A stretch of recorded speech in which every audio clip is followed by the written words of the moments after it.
असलार बर्तमान कार्यकारी सभापति तो आपण मैंने जानी आम दुईटा डेमोन्स्ट्रेशन सरी सारी डिसेम्बर 31 सुधा सरकार आमको समय देते आम संगे आलोचना करने किंतु आम संगे एपर्यंत किसी आलोचना हो पारा ना तेणुक आपण माध्यम आम जनईदेवा चाहूँ जे ये जो प्लस टू परीक्षा प्राक्टिकल काली आरंभ होची 15 तारिख में सर 15 तारिख सरला मात्रे ही आम प्लस टू परीक्षा सरू सरुका आम असहयोग आंदोलन करूँ एवं लोयर पीएमजी आसिक अनिर्दिष्ट काल धारणा बसबू सरकार को आम यू आपण माध्यम चेतावनी दौचु आम संगे आलोचना ना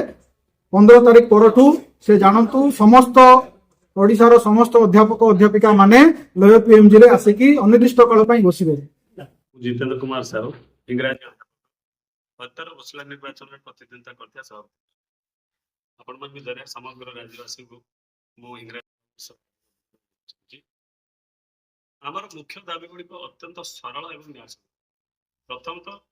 आमर ग्रेड पे 4600 टंका 6000 लेक्चर असिस्टेंट सरकारी कर्मचारी मान्यता सहित समस्त कैरियर एवं समान वो ये दाबी बहुत दिन करी धारणा प्रतिवाद पुणी आज थर पीसफुल डेमोन्स्ट्रेशन कर सारी किंतु सरकार तरफ कौन द्विपाक्षिक आलोचना जे 1992 मसीहा पर्यंत समस्त सुविधा समानता थिला कॉलेज और गवर्नमेंट कॉलेज किंतु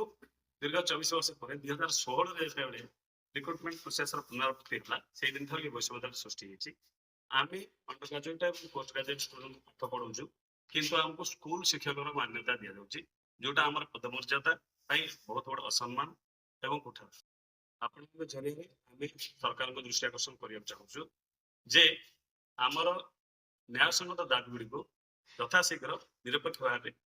सरकार प्रतिश्रुति देते डिसेम्बर 31 सुधा आलोचना करेंगे किंतु तरफ आम सहित कौन आलोचना से करना